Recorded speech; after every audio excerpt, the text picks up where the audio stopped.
여러분 안녕하십니까. 전공의들의 이탈 3주째. 진료 현장도 문제입니다만 전국의 의대와 교수들의 분위기가 심상치 않습니다. 의대 교수들 사이에선 일괄 사직 등 집단 행동 움직임이 확산되고 있고 수업을 거부한 의대생들의 시위도 벌어졌습니다. 첫 소식은 전동혁 기자가 전해드리겠습니다.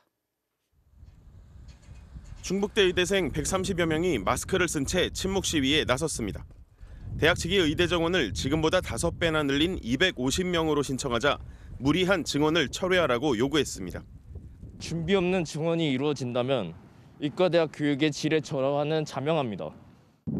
의대 정원을 2배 늘려 250명으로 신청한 부산대에서도 교수와 의대생 10여 명이 총장의 사퇴를 요구했습니다. 서울 아산병원과 울산대병원, 강릉 아산병원 등 1,000명에 육박하는 교수들이 속한 울산의대 교수협의회는 비대위 긴급총회를 열어 정부 방침에 반발해 사직서를 제출하기로 의견을 모았습니다. 전공의들에 대한 사법 처리 절차가 진행되고 있다는 점이 가장 중요하고 이 상태가 오래 지속되면 정말 파국이 될 것 같아서. 경북대 의대의 학장단 교수들도 이미 일괄 사퇴 의사를 밝혔습니다.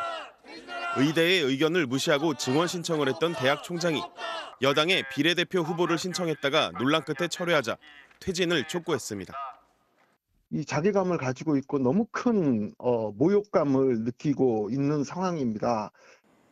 결국 전국의 의대 교수들은 내일 비공개 총회를 열어 집단 사직을 포함한 대응을 다 같이 논의하기로 했습니다. 서울의 5개 대형 병원 교수들도 참여할 걸로 예상됩니다. 교수들의 사직 문제, 전공의 사직이나 학생 휴학과 관련된 이런 문제를 광범위하게 논의하는. 의대 교수진의 이딴 동요에 정부는 전공의들의 복귀까지 맡길 수 있다며 교수들까지 환자 곁을 떠나선 안 된다고 강조했습니다. MBC 뉴스 전동혁입니다. 오늘 정부의 대응은 두 갈래로 나왔습니다. 먼저 정상적으로 근무하는 의료진을 따돌리거나 공격하면 엄정 수사하겠다. 또 진료 차질을 메우기 위해 간호사 업무 범위를 늘려주겠다는 겁니다. 의사협회는 발끈했습니다. 변윤재 기자가 보도합니다. 한덕수 국무총리는 의료계의 집단 따돌림 논란을 콕 집어 비난했습니다. 이탈하지 않은 전공의들을 공개하고 공격하는 행위에 엄정 대응하겠다고 밝혔습니다. 경찰의 법적 조치에 나설 것을 지시했고 보건복지부에는 보호신고센터를 설치하도록 했습니다. 현장에 복귀한 전공의들의 실명과 출신 학교를 온라인에 공개하고 여러 명이 모인 단톡방에서 공공연히 따돌리고 괴롭히는 사례도 있다고 합니다. 정부는 이러한 행태를 절대 좌시하지 않겠습니다. 간호사들에게 일부 의사 업무를 허용한 데 대해 논란이 일자 정부는 의료 정상화를 위해 합법적 범위에서 추진하고 있다고 밝혔습니다. 또 간호법 재추진을 공식 요구한 간호협회의 의견을 반영하겠다고 강조했습니다. 전공의들에 대한 지원 대책도 다시 내놨습니다. 매달 100만 원씩 수련 비용을 지원하고 근무 시간도 24시간으로 제한하겠다는 겁니다. 다만 진료 차질에 따른 불안감을 의식한 듯 현재 의료 대란 상황은 아니라고 강조했습니다. 중증 응급 환자는 평시 대비 큰 변동 없이 유지되고 있습니다. 일각에서 제기하는 의료 대란이라는 표현은 과장된 것입니다. 정부의 이딴 대책에 의사협회는 어이가 없다며 일축했습니다. 위태하지만 잘 유지되고 있던 현 시스템을 떠받치던 기둥을 잘라낸 것도 정부이고 시스템이 무너지려 하자 온갖 어이없는 대책을 남발하면서 수습하려고 하는 것도 정부입니다. 의사협회는 또 파업 불참 전공의들을 색출하라고 요구했다는 의협의 문서는 위조된 거라며 일부에서 가짜뉴스를 퍼뜨리고 있다고 비난했습니다. MBC 뉴스 변윤재입니다. 이번 진료 차질의 핵심 요인은 대형 종합병원에서 일하던 전공의들이 한꺼번에 빠져나갔다는 겁니다. 전공의들은 수련의로도 불립니다. 아직은 교육을 받는 신분이라는 얘기입니다.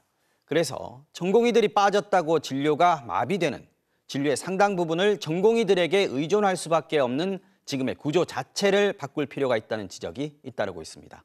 지윤수 기자가 살펴봤습니다.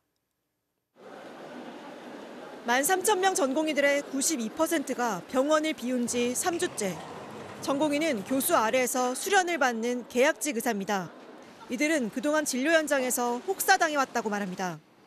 눈앞에 환자 보기 바쁘고 상태가 좀 안 좋아지면 거기에 또 좌절하고 퇴근하면 자기 바쁘고 특별히 교육을 받을 시간이 잘 없어요. 수술을 집도하는 건 전문의 자격을 가진 전임의와 교수들.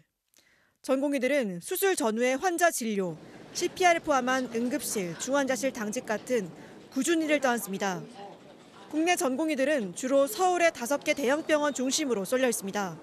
전체 의사의 30에서 40%를 차지합니다. 반면 세계 최고 병원으로 꼽힌 50곳을 보면 해외의 경우 전공의 비율이 10% 안팎에 불과합니다. 국내 대형 병원에선 몸값이 높은 전문의 대신 저임금의 전공의들을 선호하는 셈입니다. 정부도 이런 구조적 문제를 모르지 않습니다. 수련 과정 전공의들이 이탈했다고 해서 국민 모두가 마음을 졸여야 하고 국가적인 비상의료 체계를 가동해야 하는 이 현실이 얼마나 비정상적입니다.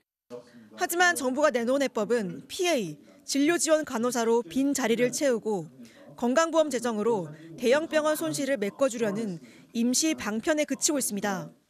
현장에서는 많게는 90% 이상을 교육이 아니라 결국은 일, 노동에 투입되고 있고요. 정말 배울 수 있는 그런 환경이 만들어져야 된다 생각이 되고. 문제는 이탈한 전공의들의 경우 의대 정원 2,000명을 늘린다고 이런 문제가 해결될 것으로 믿지 않는다는 점입니다. 현 시스템에서는 의사 수가 는다고 해도 흉부외과를 선택할 친구들은 많지가 않습니다. 기저에 있는 문제들이 다루어지지 않고 포퓰리즘 정책으로 이제 우리 의대 정원을 이용하고 있다는 거가 조금 화가 났고. 최고의 시스템을 자랑하던 우리 의료 현실의 또 다른 민낯.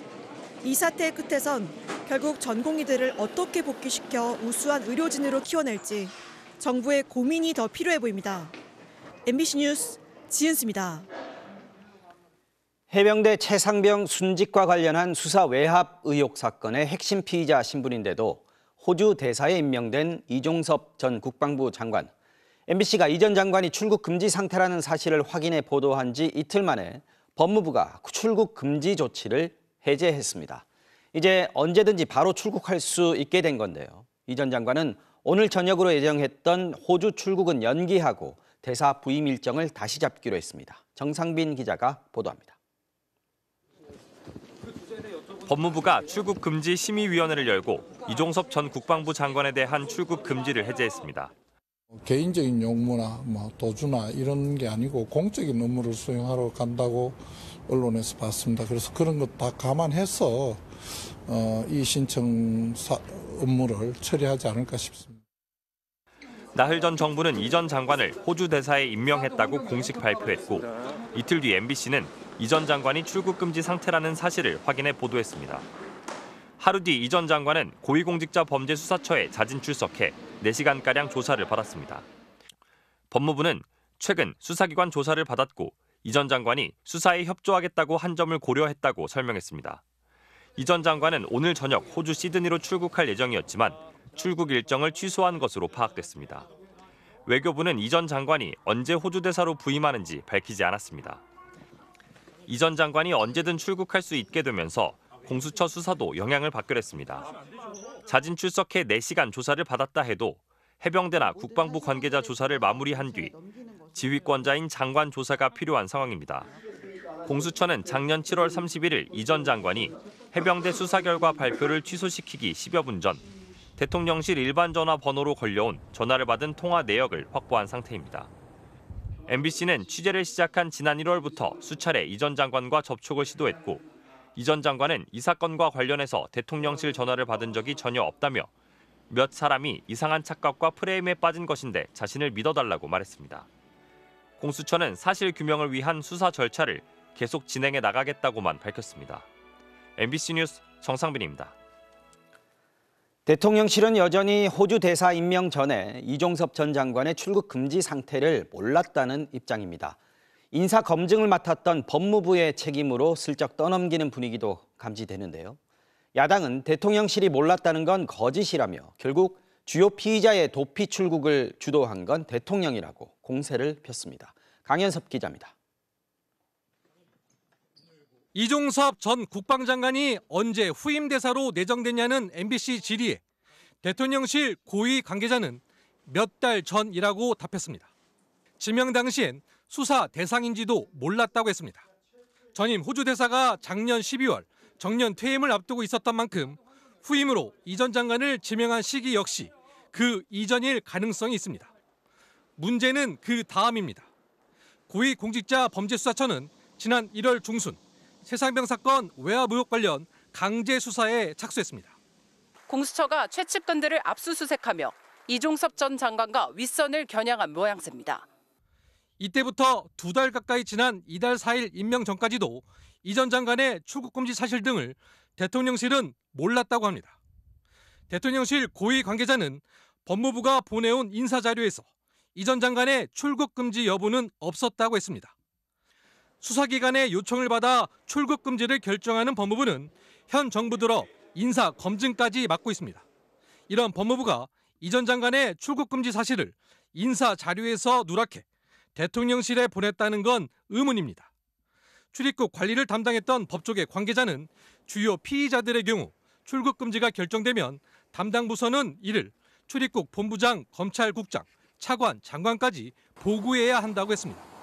특히 대통령실 관계자들까지 연루 의혹을 받는 이번 사건에선 이 전 장관의 출국금지 사실이 대통령실로도 보고되지 않을 수 없다는 의견을 냈습니다. 야당은 대통령실이 출금 사실을 몰랐다는 건 거짓이며 윤 대통령이 피의자 빼돌리기를 주도했다고 비판했습니다. 최상병 사건, 사망 사건 관련된 수사 외압을 은폐하고 사건의 주요 피의자를 해외로 도피 출국시키는 것을 방치하는 것입니다. 아니, 주도한 것입니다. 국민의힘 한동훈 비대위원장은 법무부의 출국금지 조치를 대통령실에서 미리 알지는 못했을 것이라고 했습니다. MBC 뉴스 강현서입니다.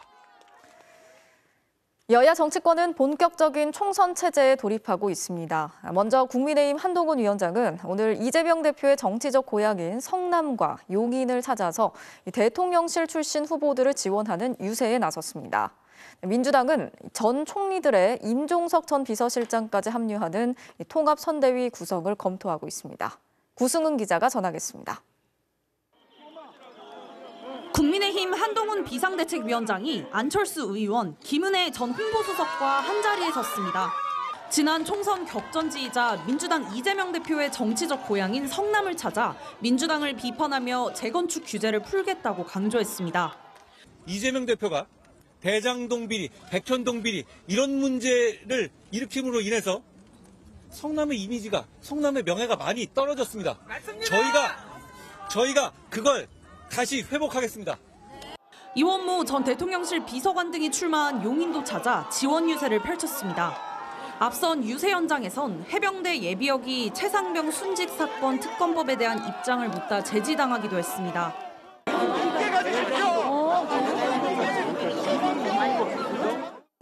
아직 수사가 계속되고 있는 건 아닌가요? 저는 특검이라는 것은 수사가 잘못되거나 수사에 부족한 점이 드러났을 때 하는 것이지. 당 공관위는 강남병에서 컷오프된 유경준 의원을 놓곤 경기 화성 정재배치를 살펴보고 있고 돈봉투 논란이 불거진 정우택 의원도 심각하게 검토한다고 밝혔습니다. 민주당은 이르면 다음 주 통합선대위를 꾸려 본격적인 선거 체제로 돌입합니다. 이재명 대표와 이해찬, 김부겸, 정세균 전 총리의 당내 공천 갈등의 중심이었던 친문계 임종석 전 실장까지 공동위원장을 맡는 방안을 검토 중입니다. 현역 45%가 물갈이되고 3선 이상 중진 14명이 교체됐다며 혁신 공천이라고 강조했습니다. 그러면서 국민의힘을 향해 공세를 폈습니다. 여당의 공천이 건생구팽이라고 불리고 있습니다. 김건희 여사 방탄이 끝났으니 이제 사냥개를 사냥한다, 삶아 먹는다 뭐 그런 뜻 아니겠습니까? 양문석 전 방통위원이 경선 상대인 전해철 의원을 향해 수박을 깨러 가겠다고 발언해 논란이 불거지자 당 공관위는 공천을 허용하지 않을 정도인지는 판단이 안 선다고 밝혀 계파 갈등 재연에 불씨를 남겼습니다. MBC 뉴스 구승은입니다. 총선 불출마를 선언했던 황운하 의원이 민주당을 탈당하고 조국혁신당에 합류했습니다.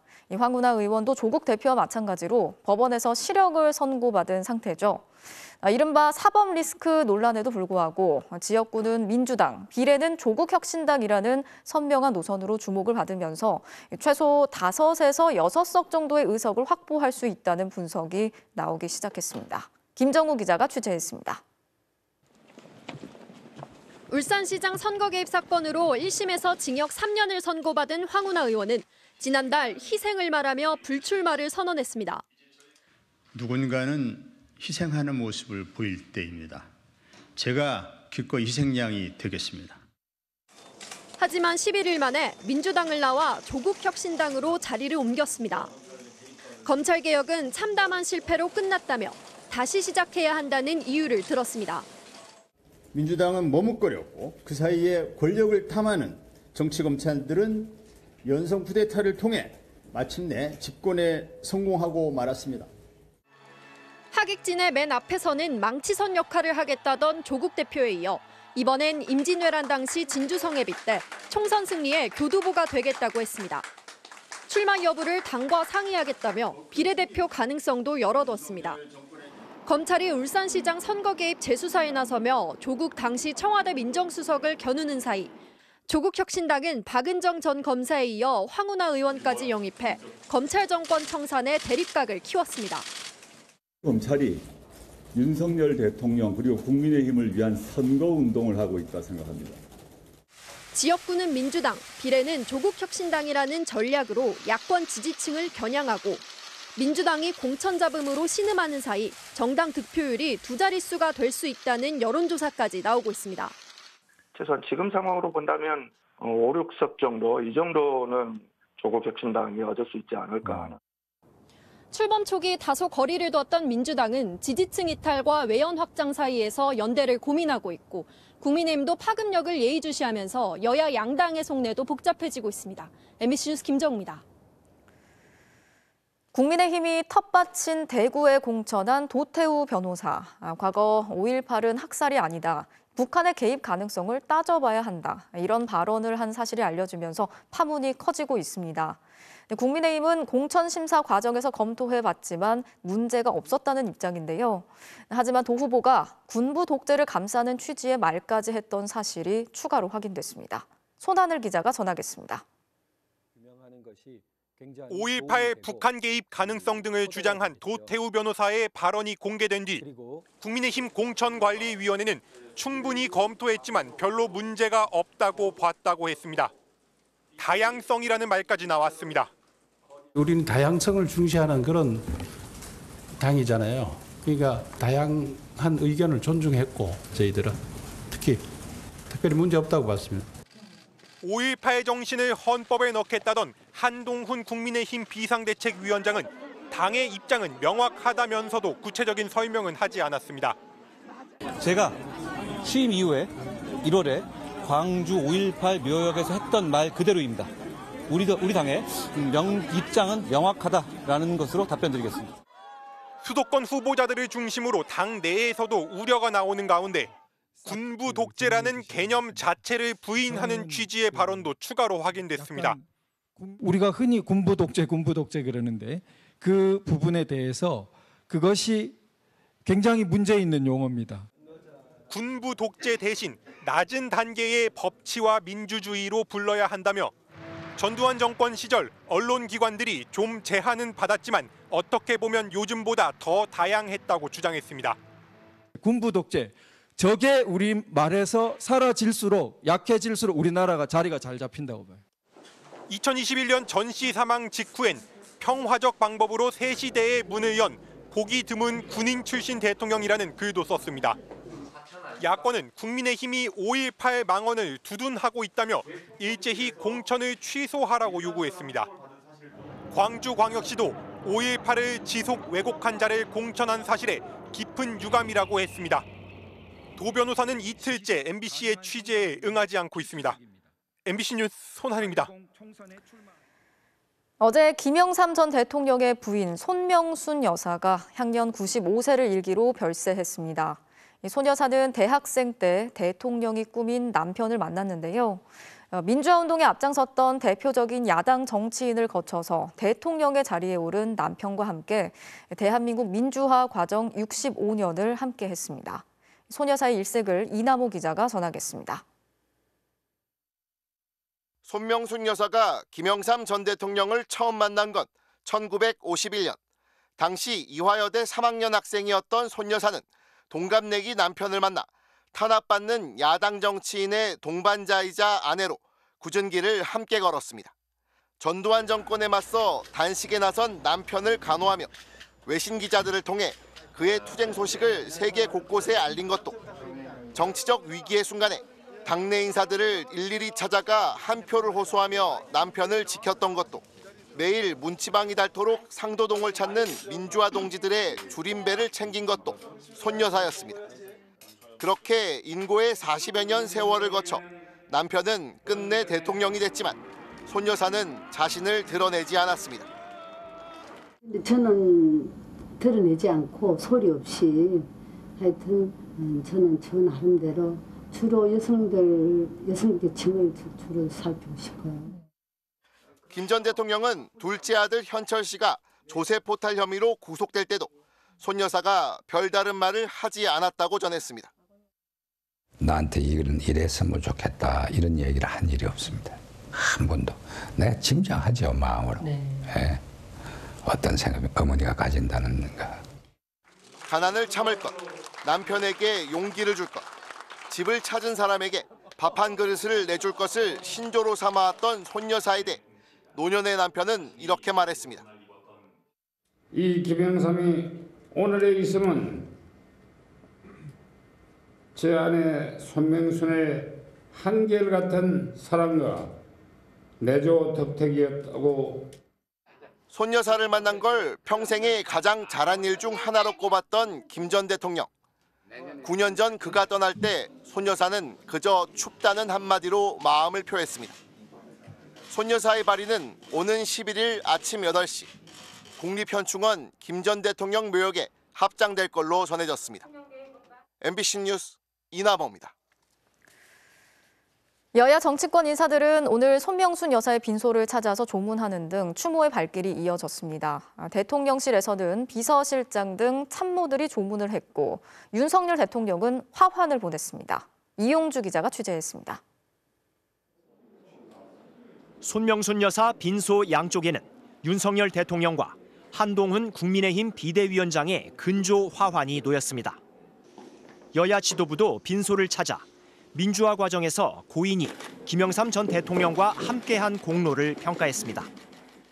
저는 우리 국민 모두가 고인과의 인연을 가지고 있다고 생각하고요.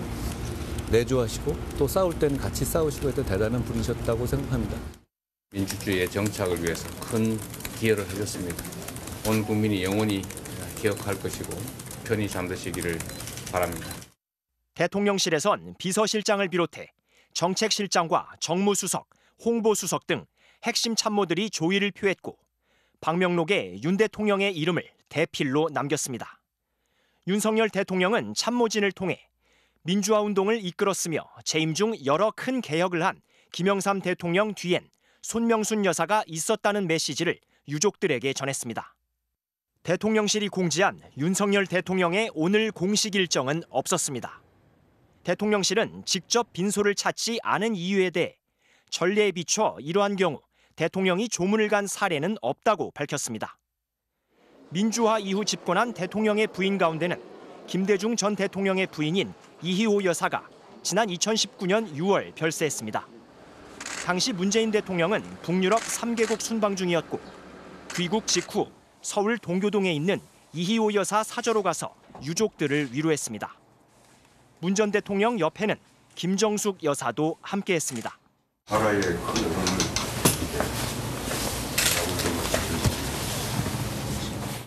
윤 대통령은 지난달 중순엔 대학 동기이자 검찰 선배인 정점식 의원의 부인 상해 경남 통영의 빈소를 찾아서 1시간 정도 머물며 유가족을 위로한 것으로 전해졌습니다. MBC 뉴스 이용주입니다. 국제신용평가사인 S&P 글로벌이 우리나라에서 자기 자본이 가장 많은 증권사 2곳의 신용등급 전망을 내렸습니다. 부동산 시장의 불확실성 탓에 이들 증권사의 수익성이 당분간 나빠질 수 있다고 봤는데요. 그러지 않아도 자금 조달이 쉽지 않은 건설사들은 돈 구하기가 더 힘들어지지 않을까 긴장하는 분위기입니다. 박철현 기자입니다. 미래에셋과 한국투자증권, 지난해 말 기준 각각 자기자본 9조 4천억 원, 8조 2천억 원으로 자기자본 순위에서 국내 증권사 중 나란히 1위와 2위를 기록했습니다. 그런데 국제신용평가사 S&P 글로벌은 이 두 증권사의 신용등급 전망을 기존의 안정적에서 부정적으로 하향 조정했습니다.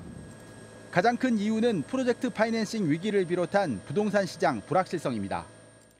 S&P 글로벌은 부동산 관련 리스크가 한국 증권사들의 부담으로 작용할 수 있다면서 수익성 부담이 2년 동안 지속될 수 있다고 분석했습니다. 국내 부동산 시장 전망도 내놨는데 한국의 부동산 가격이 여전히 높은 점을 감안할 때 정부가 시장 부양에 나서기 어렵고 이보다 가계부채 비율을 낮추는 데 중점을 둘 가능성이 높다고 밝혔습니다.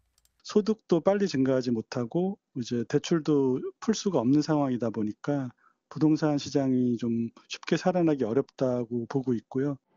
안 그래도 PF 위기의 고금리로 자금 조달이 어려운 건설사들은 금융사에서 돈을 구하기 더 어려워지진 않을까 바짝 긴장하고 있습니다. 중소건설사들은 아예 금년 수주 목표 자체를 설정하지 못하고 있는 상태입니다. 정부는 건설업계와 간담회를 열어 PF 연착륙을 위한 지원을 아끼지 않겠다며 불안 심리 차단에 나섰습니다. 우선 재정을 조기에 집행을 하고 가능하면 빠른 시간 내에 건설 현장과 또 주택 시장에 존재 있는 규제를 걷어내려고 노력을 하고 있습니다. 국토부는 건설사들의 자금 조달을 위한 공적 보증 확대와 공사비가 크게 오른 만큼 정부 발주 공사 비용을 현실화해주는 방안 등을 검토하고 있습니다. MBC 뉴스 박철현입니다. 최근 고속도로를 달리던 화물차에서 빠진 바퀴가 반대편 버스로 날아들어 2명이 숨진 사고가 있었죠. 이를 계기로 경찰이 정비불량, 불법 개조 화물차에 대한 특별 단속에 나섰는데요. 2시간 만에 18건이 적발됐습니다. 고병찬 기자가 현장 취재했습니다. 고속도로 나들목에 자리 잡은 경찰이 단속을 시작한 지 4분 만에 트럭을 멈춰 세웁니다. 적재함에는 거대한 돌들이 겹겹이 실려 있지만 있어야 할 덮개는 보이지 않습니다. 굴러떨어질 수 있는 돌들을 고정하는 건 가느다란 줄 몇 가닥이 전부입니다. 심지어 타이어는 실밥이 보일 정도로 닳아 있습니다. 마모 다 돼가지고 여기 실 나오려고. 이거 터지면 바로 그냥 사고 연결이. 이거 지금도 돌인데. 한쪽으로 굴러서. 차량 운반용 화물차도 단속에 적발됐습니다. 서류상 화물칸 길이는 2.25m로 돼 있는데 실제 길이를 재어보니 3.4m나 됩니다. 차량을 한 대라도 더 운반하기 위해 1m 넘게 화물칸을 불법으로 늘린 겁니다. 연장한 건 아니다 이거죠. 연장했잖아요. 했다니까 이게 연장한 거지. 연장한 게 아닌 뭐예요 이게. 물건을 많이 싣기 위해 적재함 뒷문을 열고 달리는 차량. 각종 장비와 청소 도구들을 덮개도 없이 대충 올려두고 다니다가도 줄줄이 적발됩니다. 자칫 낙하물 사고로 이어질 수 있어 모두 위법입니다. 경찰과 교통안전공단이 단속을 시작한 지 2시간 반 만에 추락방지 위반이 8건, 정비불량 4건 등 모두 18건의 위반 사항이 적발됐습니다. 타이어 상태, 또 뭐 등의 상태, 또 떨어질 만한 물건이 없는지 이런 것들을 확인하고 다닌다면 사고는 조금 많이 예방될 것이다. 최근 고속도로에서는 매년 약 20만 건의 낙하물이 떨어지고 있고 이로 인한 교통사고는 한 해 50여 건에 달합니다. 지난달 경기 안성 화물차 바퀴 빠짐 사고와 관련해 경찰은 운전자를 3차례 불러 조사했고 국립과학수사연구원의 차량 감정 결과를 기다리고 있습니다. 경찰청은 다음 달 30일까지 화물차 단속을 이어갈 예정이라고 밝혔습니다. MBC 뉴스 고병찬입니다. 오늘 낮 서울 수유동에서 화단에 불을 지르려던 50대 남성이 이를 말리는 행인에게 흉기를 휘둘러 상처를 입혔습니다. 이 남성은 다른 시민이 저지하자 흉기를 하나 더 꺼내 위협하다가 출동한 경찰에 붙잡혔습니다. 재은유 기자가 보도합니다. 한 남성이 가게 쪽으로 다가오고 곧이어 한 손에 흉기를 든 남성이 따라옵니다. 이리저리 피해보지만 흉기를 든 남성은 주위를 돌며 계속 따라가고 이를 본 다른 시민이 남성을 몸으로 강하게 제압하려 합니다. 그러자 남성은 가방에서 또 다른 흉기를 꺼내 양손에 쥐더니 이번엔 말리는 시민을 따라가며 위협합니다. 보시다시피 이곳은 사람들이 많이 지나는 곳입니다. 남성은 양손에 흉기를 든 채 100여 미터를 이동하며 시민들을 위협했습니다. 피해자분이 생명의 위협을 느끼셔서 저희 매장으로 다시 뛰어오신 거예요. 가해자를 제압을 하려고 팔을 잡아챘는데 칼을 꺼내서 이제 저를 이제 가해하려고. 위험천만한 상황은 5분가량 이어지다 이후 신고를 받고 출동한 경찰에 남성이 현행범으로 체포되고 나서야 끝났습니다. 경찰 조사 결과 남성은 길가 화단에 불을 피우려던 중 피해 남성이 이를 가로막자 공격한 것으로 확인됐습니다. 피해 남성은 얼굴을 다쳐 병원에 이송됐지만 생명엔 지장이 없는 것으로 파악됐습니다. 경찰은 남성을 상대로 범행 동기 등 사건 경위를 조사하는 한편 피해자에 대한 의료비와 심리치료 등 지원을 검토하고 있습니다. MBC 뉴스 재은유입니다. 항의 민원에 시달리다 온라인 커뮤니티에 신상 정보까지 공개된 뒤 숨진 채 발견된 한 공무원의 노제가 오늘 열렸습니다. 함께 일하던 동료들은 지켜주지 못해 미안하다며 눈물을 흘렸고 전국 각지의 공무원들은 남일 같지 않다며 안타까움을 표시했습니다. 백승우 기자의 보도입니다. 항의성 민원에 시달리다 숨진 경기도 김포시 30대 공무원의 마지막 가는 길. 어머니는 아들의 영정사진 앞에서 눈물을 흘리며 주저앉았습니다.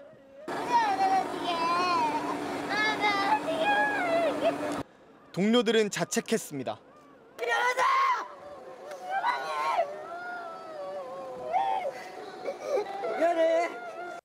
숨진 공무원은 지난달 29일 도로 파임 보수공사로 차량 정체가 빚어지자 항의 민원에 시달린 것으로 확인됐습니다.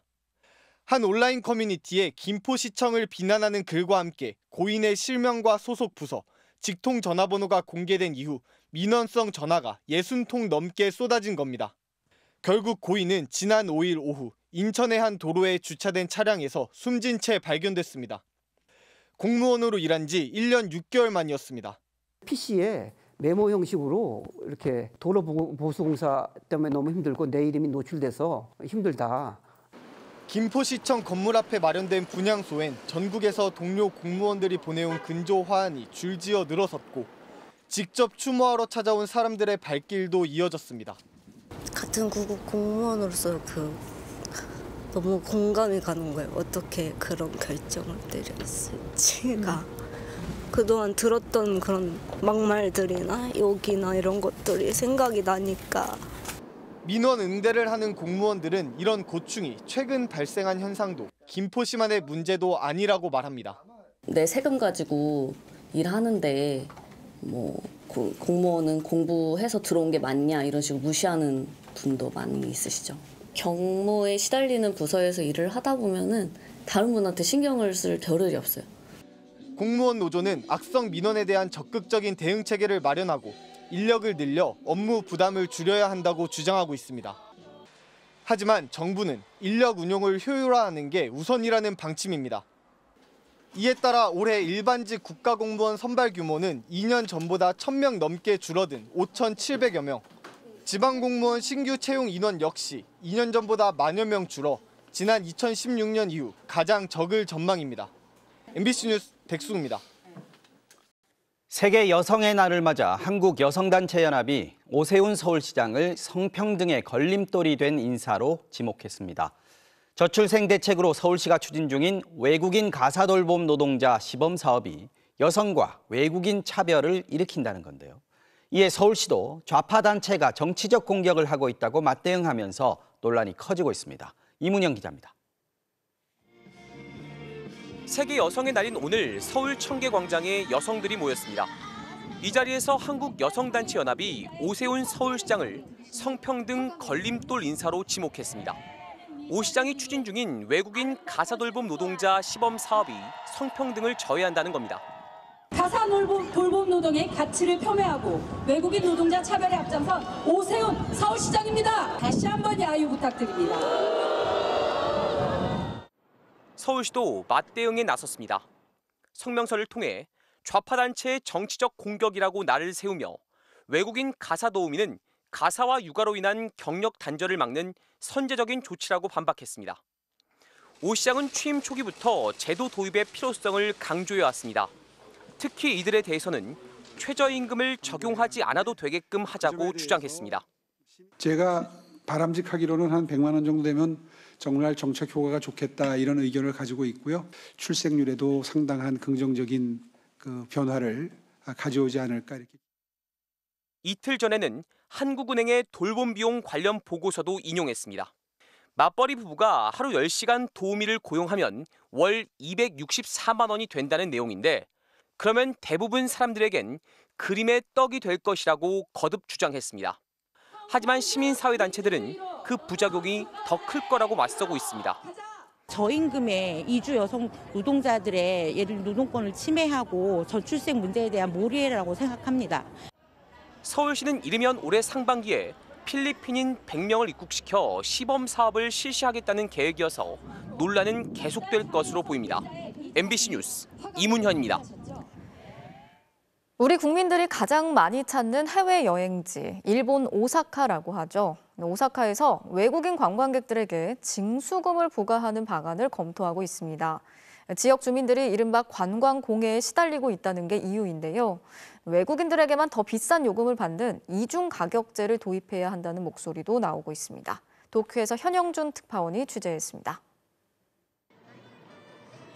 작년 한 해 일본 오사카를 방문한 외국인은 약 980만 명. 이 가운데 한국인이 240만 명으로 가장 많았습니다. 그런데 오사카 지방정부가 외국인 여행객에게 사실상 관광세인 별도의 징수금을 부과하는 방안을 추진하고 나섰습니다. これから有識者会議で検討していただいて、できれば僕は万博が開催される2025年の4月から運用開始できないかというふうに考えています。 징수금을 걷는 이유는 이른바 오버투어리즘, 즉 관광 공해 탓입니다. 몰려든 관광객 때문에 지역 주민들이 버스 등 대중교통 이용도 어려워졌고 유명 식당마다 줄을 서야 해 불만이 커지고 있습니다. 오사카 지방정부는 외국인들에게 거둔 징수금으로 주민 불이익을 보상하겠다는 생각입니다.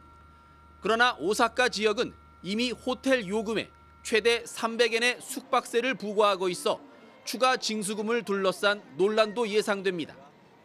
오사카뿐만 아니라 관광객으로 몸살을 앓고 있는 후지산에서도 오는 7월부터 입산 요금 2,000엔을 받겠다고 밝혔고 일본 료칸협회 역시 외국인에게만 요금을 더 받는 이중 가격제를 주장하기도 했습니다.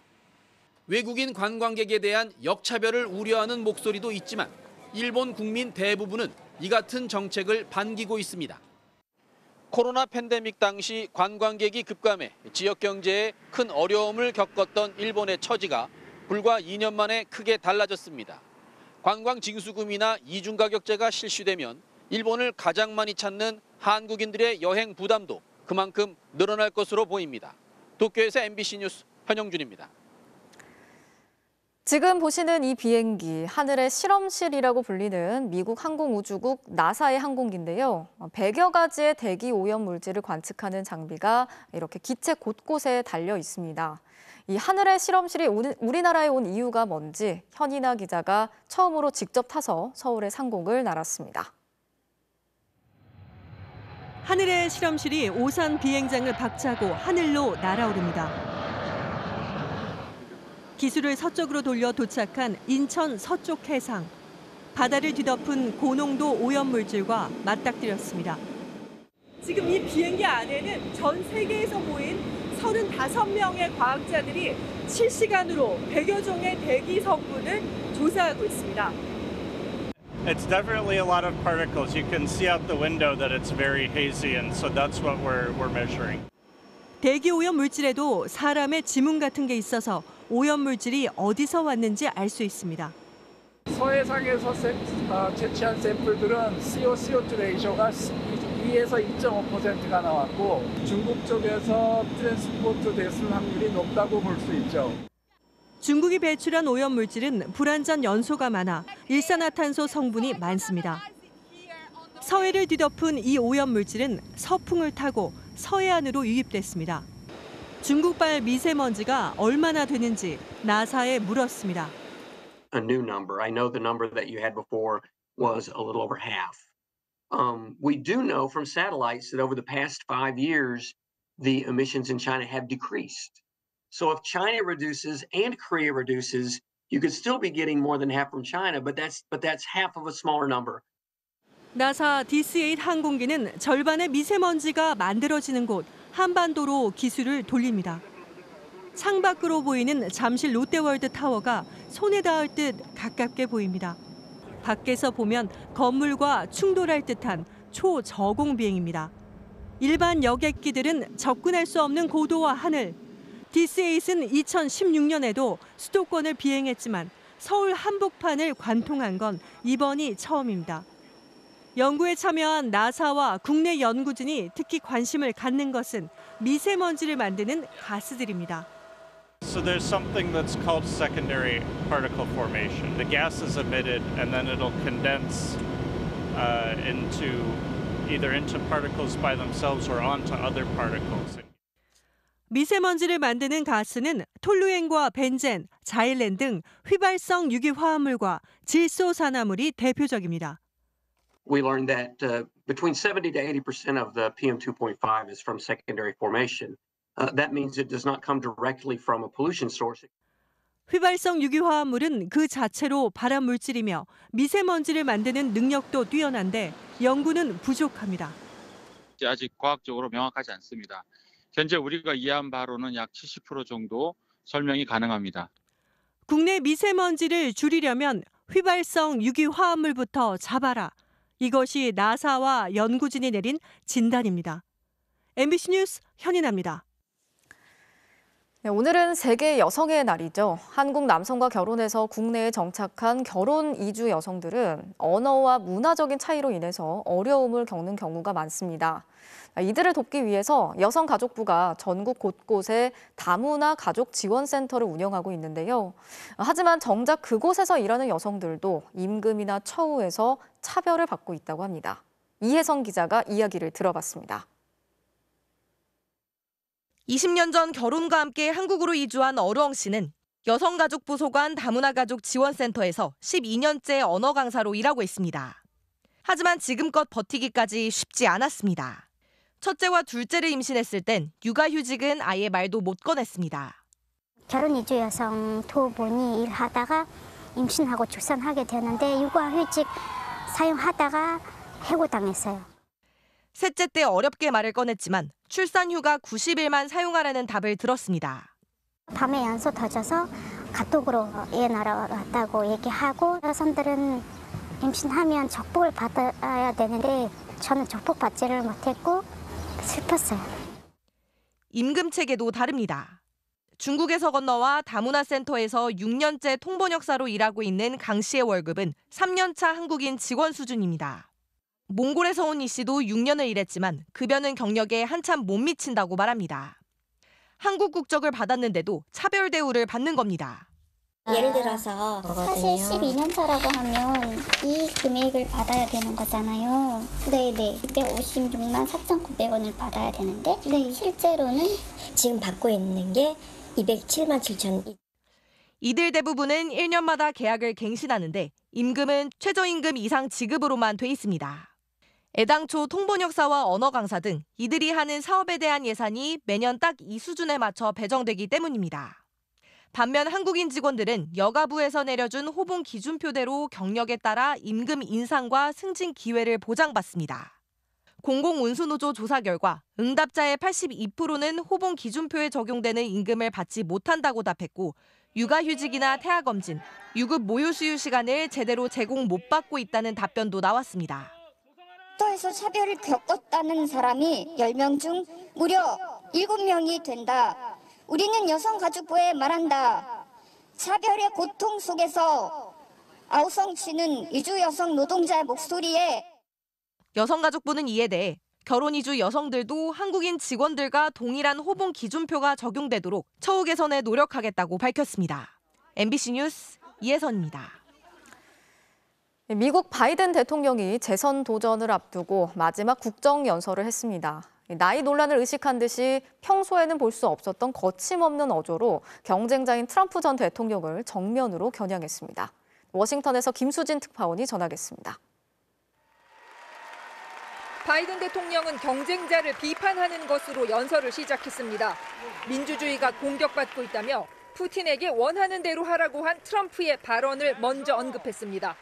A former president actually said that bowing down to a Russian leader, I think it's outrageous, it's dangerous, and it's unacceptable. 트럼프 이름은 입에 올리지도 않았습니다. 전임자가 빼앗은 여성의 낙태권을 위해 싸우겠다고 했고 전임자가 피를 오염시킨다고 이민자를 악마화했다며 미국은 꿈을 찾아온 사람들의 고향이라고 반박했습니다. 연설 중 자주 마른 기침을 한 바이든은 생각이 낡은 것이 문제라며 나이 논란도 정면 돌파했습니다. 자신은 인생에서 자유와 민주주의를 배웠는데 비슷한 나이의 사람이 다른 가치를 얘기한다며 트럼프를 꼬집었습니다. Now other people my age see it differently. The American story of resentment, revenge, and retribution. That's not me. 무려 1시간 8분 동안 이어진 연설. 미국 언론들은 바이든이 불같은 연설로 선거 운동을 시작했다고 평했지만 상황은 만만치 않습니다. 바이든 대통령은 의회에 연설을 하러 오면서 보시는 것처럼 시위대를 마주해야 했습니다. 대통령의 국정 연설에 시위대가 운집한 건 제가 워싱턴을 취재한 이후 처음 보는 일인데요. 이들은 가자 전쟁에서의 즉각적인 휴전을 촉구했습니다. 공화당에서는 42살 최연소 여성 상원 의원이 자택 주방에서 반박 연설에 나서 이민 정책을 비판했고 Mr. President, enough is enough. 트럼프 전 대통령은 최악의 국정연설이라며 키보드 앞에서 수십 개 메시지를 쏟아냈습니다. It's time to tell crooked Joe Biden, you're fired.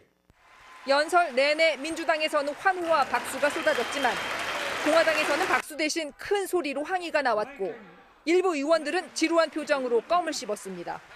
워싱턴에서 MBC 뉴스 김수진입니다.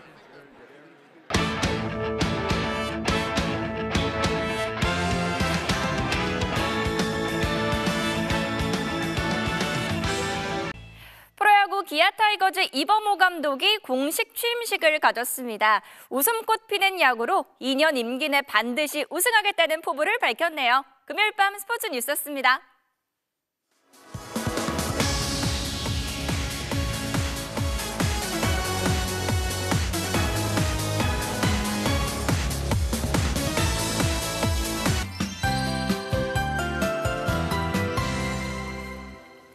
일찍 핀 봄꽃을 시샘하듯 종일 꽃샘바람이 강한 하루였습니다. 전라도 서쪽을 중심으로는 강풍주의보도 내려져 있고요. 오늘 지리산의 모습을 보시면 이 찬바람이 꽤 강하게 불면서 이 하얀 눈꽃도 그대로 얼어붙어 있습니다. 이들 지역을 중심으로는 내일 새벽까지 바람이 강하겠고요. 이 바람은 잦아들겠지만 주말 동안 쌀쌀한 날씨는 계속될 전망입니다. 내일 아침 서울의 기온은 영하 3도로 오늘보다 더 낮아지겠고요. 또 강원 산지는 영하 10도 안팎까지 낮아져 서리가 내리는 곳도 있겠습니다. 일요일에는 서울의 낮 기온이 10도까지 오르는 등 기온이 오름세를 보이겠는데요. 다만 일교차가 15도 안팎으로 커지겠습니다. 내일 전국의 하늘이 온종일 맑겠습니다. 다만 수도권과 충청도, 경상권은 모레까지 대기가 매우 건조하겠고요. 또 동해안 지방은 너울성 파도가 강하게 밀려오겠습니다. 아침 최저 기온은 서울이 영하 3도, 춘천 영하 5도까지 떨어지겠습니다. 낮 최고 기온은 서울이 7도, 광주와 대구 9도를 보이겠습니다. 다음 주 월요일에는 충청과 남부지방을 중심으로 화요일에는 전국적으로 비나 눈이 또 내릴 전망입니다. 날씨였습니다. 금요일 뉴스데스크 마치겠습니다. 함께해 주신 여러분 고맙습니다.